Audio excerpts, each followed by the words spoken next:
Pak Haji. Kabarnya? Alhamdulillah. Sehat ya Pak Haji ya? Alhamdulillah. Aduh. Besok weekend. Ya, baik Pak Haji ya. Assalamualaikum warahmatullahi wabarakatuh. Waalaikumsalam. Ya, salam sehat dan salam hebat guru Indonesia. Mudah-mudahan kita senantiasa tetap berjuang untuk mencerdaskan murid-murid kita, anak bangsa sebagai penerus kita nantinya. Baik, saya ini bersama dengan Bapak Haji Taufik SPD MPDI selaku Kepala SMA Negeri 1 Liang. Nah, saya akan mencoba hari ini untuk mewawancara beliau dalam kaitan tentang beberapa hal terkait pengambilan keputusan berbagi nilai-nilai kebajikan sebagai pemimpin. Ya, baik Pak Haji, ada beberapa poin barangkali yang akan didiskusikan dan saya pertanyakan terkait dengan pengambilan keputusan berbagai nilai-nilai kebajikan sebagai pemimpin Pak Haji di SMA Negeri 1 Liang. Yang pertama Pak Haji, selama ini bagaimana Pak Haji dapat mengidentifikasi kasus-kasus yang merupakan dilema etika Pak Haji atau bujukan moral? Pemimpin itu manusia ya. Manusia yang tidak akan pernah terlepas dari pemikiran yang sifatnya objektif dan subjektif. Jadi dua hal itu tidak akan mungkin bisa dipisahkan secara murni. Pasti selalu ada objektivitas dan subjektivitas termasuk dalam pengambilan keputusan.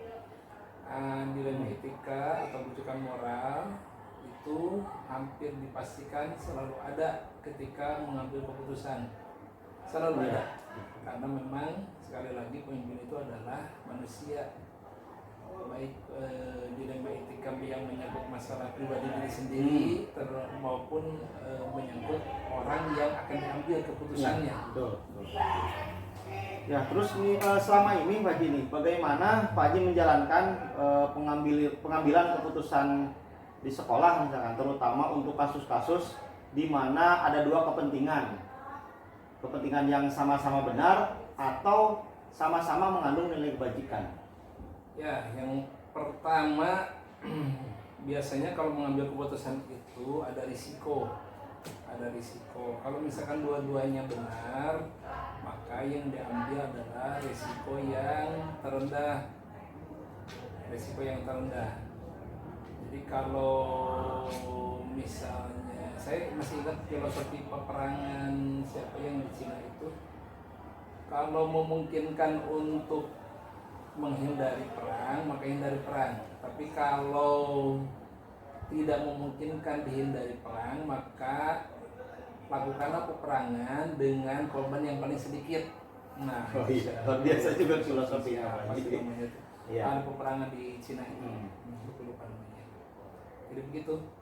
Oke, ambil risiko yang paling rendah. Ya. Terus langkah-langkah atau prosedur seperti apa nih yang biasa Pak Haji lakukan selama ini Pak?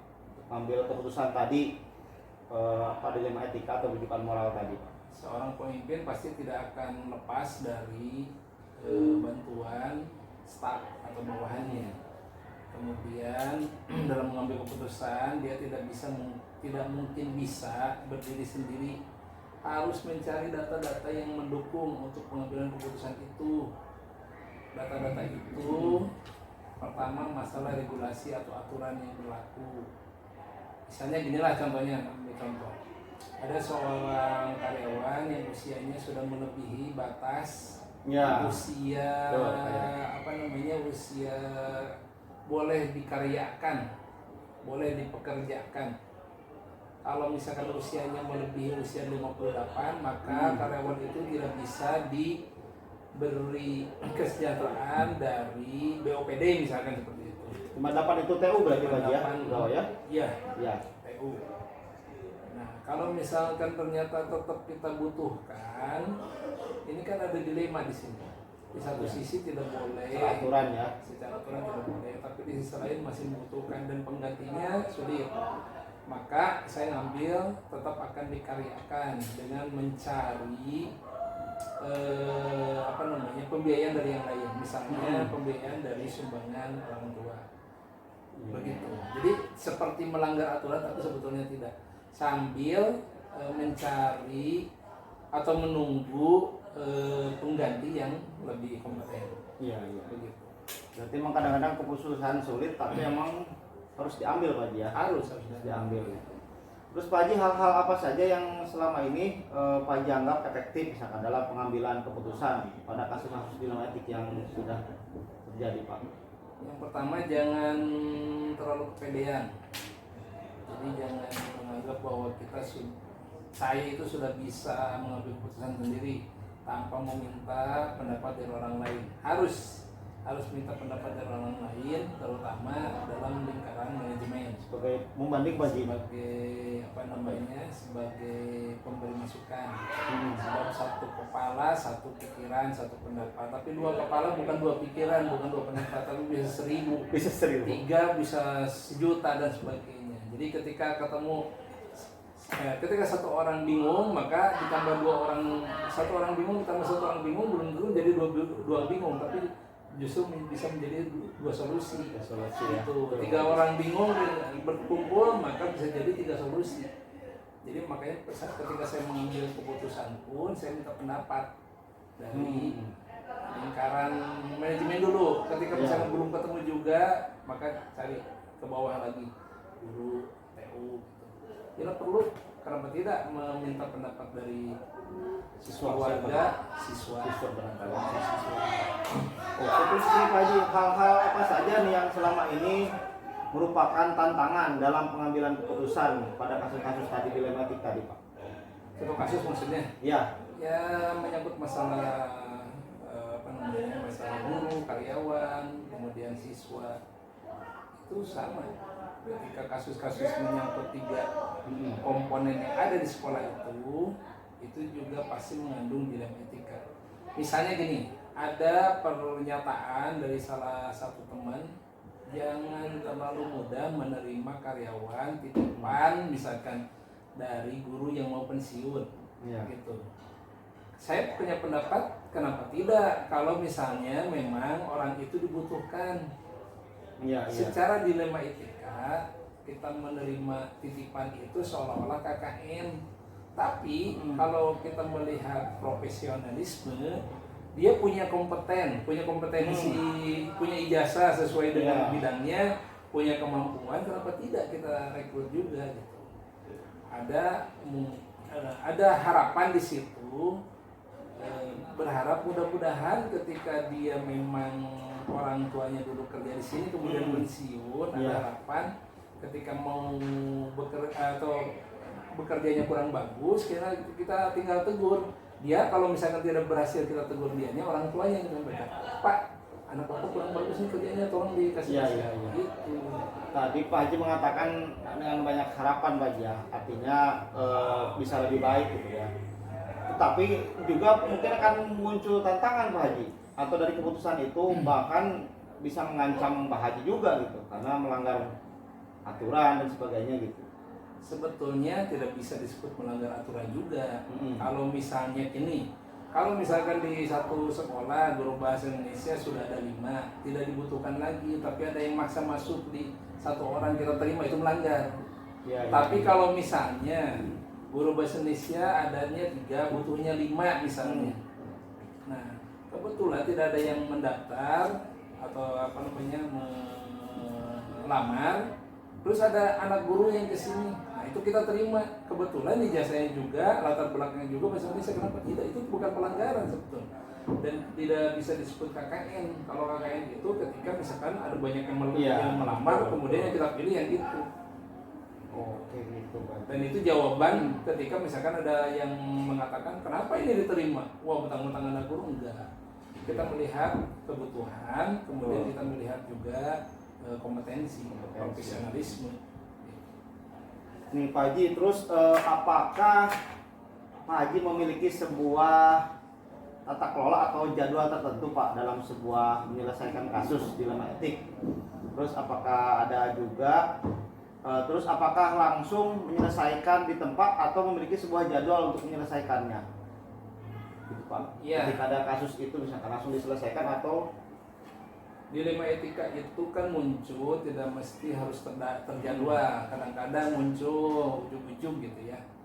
Dan itu tidak bisa terjadwal. Tapi kalau misalkan untuk antisipasi biasanya diobrolkan di tim manajemen. Biasanya kita mengambil di hari Senin ya. setelah zuhur karena kita punya waktu khusus untuk briefing di pukul 13 ya. Pukul 13 di situ kalau misalkan ada kasus-kasus yang menyangkut apa saja, kasus siswa, guru maupun yang lainnya, apalagi menyangkut dilema etika, kita obrolkan di situ, dicarikan solusinya. Nah, prosedur Pak ya, iya, prosedur ya. kemudian tidak serta merta bahwa dilema etika itu kalau muncul langsung ditangani, bisa saja ditunda sementara. Gini, saya kasih contoh. Ada misalkan kasus guru yang bermasalah dengan siswa, orang tuanya tidak suka dengan ya. Sementara tidak ditangani langsung, itu melalui Wakasek dulu. Kalau misalkan oleh Wakasek tidak selesai, baru nanti naik ke kepala sekolah. Nah, itu ada jeda waktu di situ, ada harapan di situ. Mudah-mudahan emosi orang tua sudah mulai turun. Jadi jeda itu oleh Allah diciptakan dalam rangka salah satunya untuk menurunkan tensi.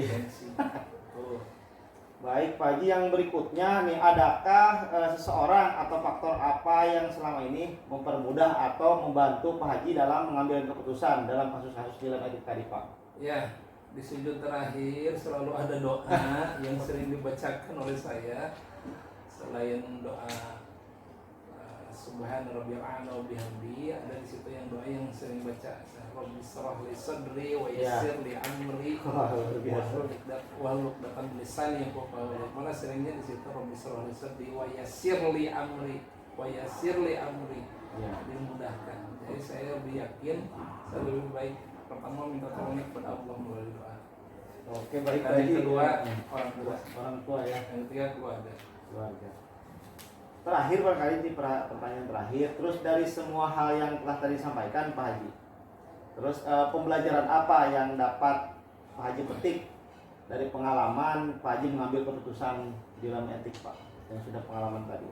Ya, pertama ketika kita menganggap bahwa sepertinya ini masalah solusinya A, kayak pasti A nih, ternyata tidak juga, belum tentu gitu. Belum tentu, bisa saja ternyata solusi terbaiknya adalah B. A dan B benar-benar baik, tapi ternyata pendapat saya yang baik itu A belum tentu benar, belum tentu cocok, bisa saja B. Misalnya dalam penentuan staf misalkan. Ya, betul. Penentuan staf, penunjukan staf. Bagus ya misalkan di plur, diminta pendapat ke bawahan, tapi lihat dulu kondisi. Oh bagusnya plur nih, tapi lihat kondisi. Ketika dilihat kondisi, kalau saya plur, saya minta pendapat, saya voting dari guru-guru, ternyata akan timbul perpecahan. Yang kalah akan merasa tidak puas gitu kan. Nah, daripada seperti itu, saya beberapa kali ngambil keputusan lebih baik saya ngambil resiko sendiri. Saya ambil saja, saya tunjuk saja orang berdasarkan kompetensi yang dia miliki. Resikonya relatif kecil. Mungkin ada beberapa guru yang kurang setuju dengan saya ambil, tapi tidak terjadi perpecahan. Begitu. Itu jadi pengalaman itu semakin hari semakin menguatkan saya untuk mencoba menangani berbagai masalah, terutama yang dilema etika yang lebih sulit daripada menangani masalah yang sudah jelas mana yang ini benar, yang ini salah. Tapi kalau ini benar, wah itu pasti lebih sulit. Harus berpihak pada dua-duanya Pak. Iya, benar. Ya baik Pak Haji, terima kasih wawancaranya untuk yang luar biasa. Baik sahabat guru Indonesia, alhamdulillah sudah dilakukan interview dengan Kepala Sekolah SMA Negeri 1 Liang Kabupaten Bogor, Provinsi Jawa Barat, dengan Bapak Haji Taufik yang luar biasa tentang pengambilan keputusan berbagi nilai-nilai kebajikan sebagai pemimpin. Mudah-mudahan bermanfaat. Terima kasih. Assalamualaikum warahmatullahi wabarakatuh. Waalaikumsalam warahmatullahi wabarakatuh. Ya.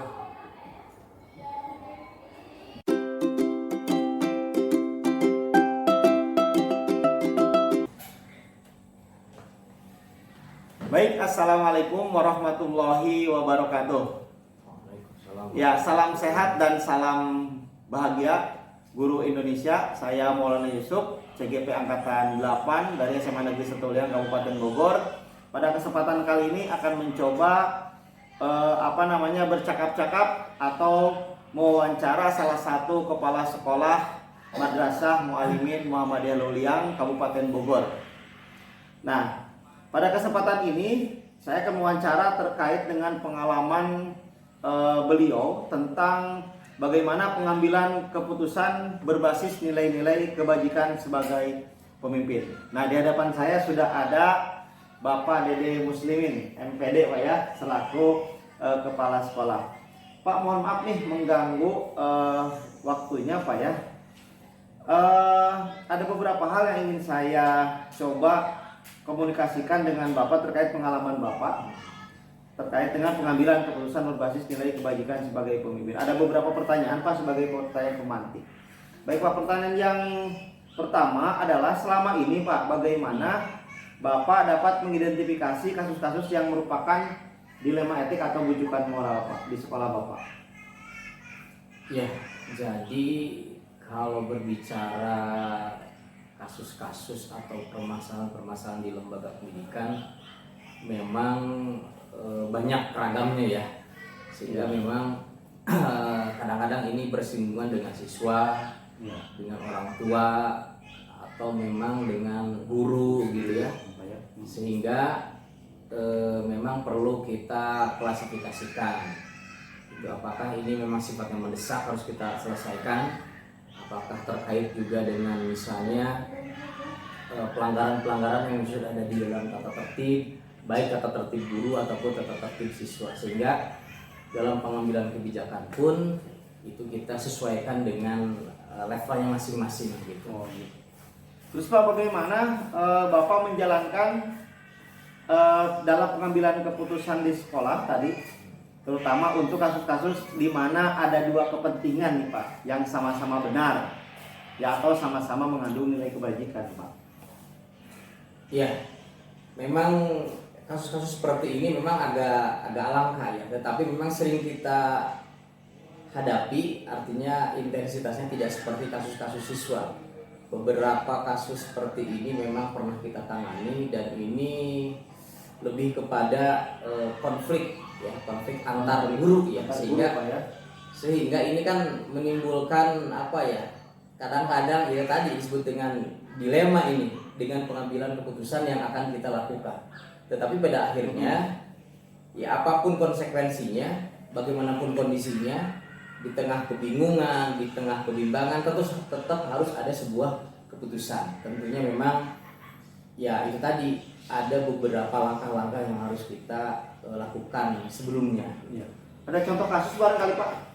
Ya, contoh kasus yang pernah terjadi yang kita tangani adalah ini ada semacam ya antara dua orang guru gitu, yang satu guru perempuan, satu guru laki-laki, yang mungkin dirasa dalam pergaulannya seolah-olah terlalu jauh lah gitu ya, padahal mereka sudah punya masalah masing-masing. Gitu. Nah, sehingga ini kan agak sensitif dan agak riskan juga gitu, karena memang ini menyangkut kredibilitas lembaga juga, sehingga kita sangat berhati-hati dalam mengambil kebijakan tersebut ya. Iya.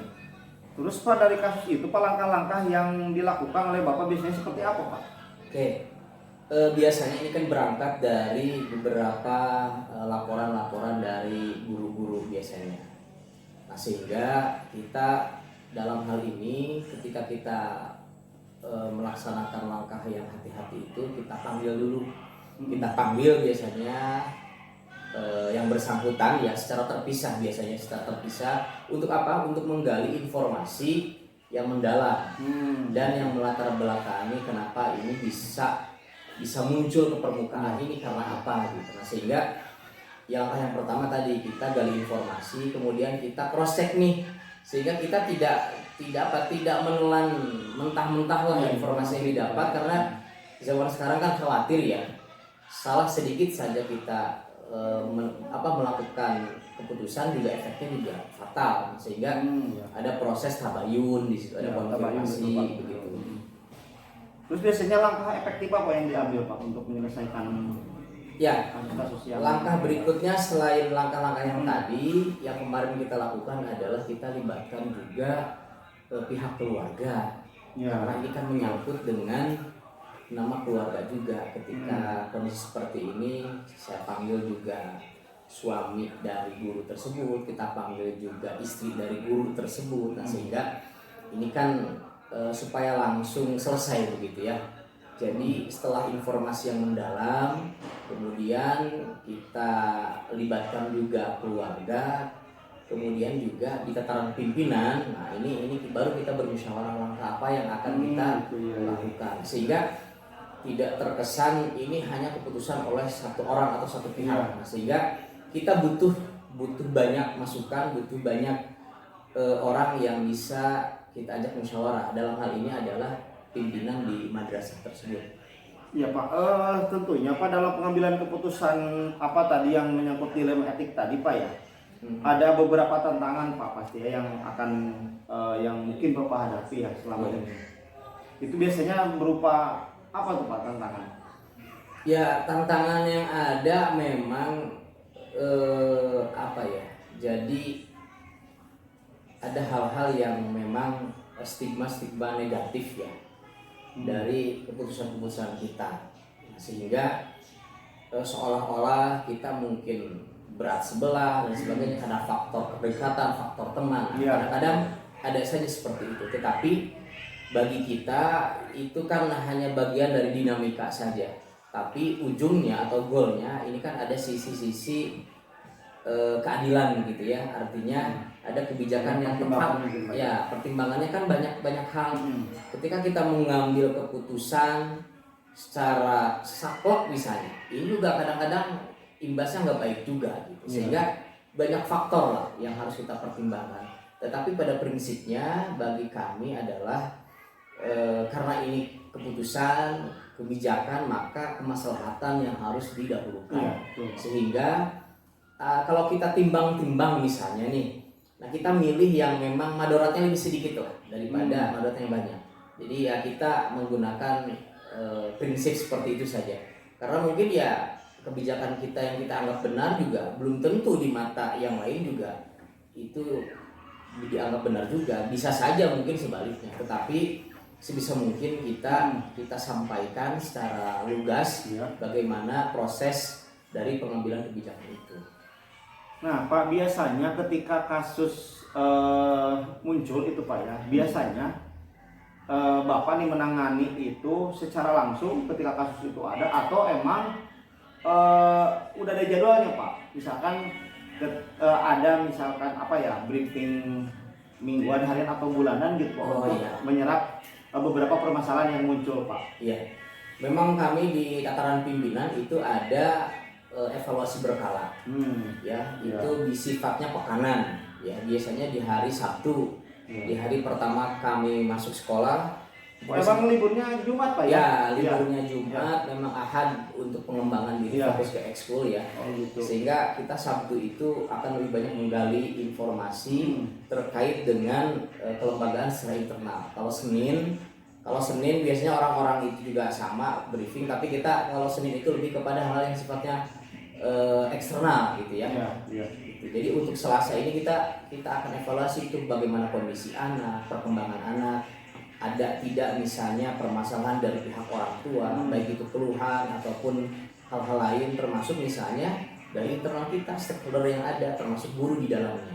Nah sehingga hal-hal ini kan akan terserap ya oleh kita secara menyeluruh. Dan itu ya sifatnya ya wajib, karena itu bagian dari manajemen ya yang kita lakukan.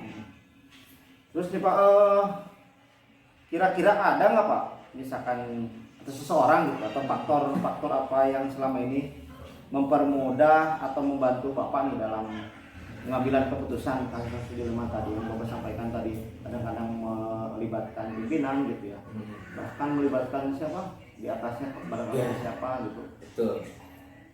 Memang kalau di lembaga kita itu ada yang disebut dengan sistem kepemimpinan kolektif kolegial. Walaupun misalnya saya sebagai sosok pimpinan paling atas, kepala sekolah atau kepala madrasah, tetapi kita ini dibiasakan itu selalu berjamaah dalam mengambil keputusan.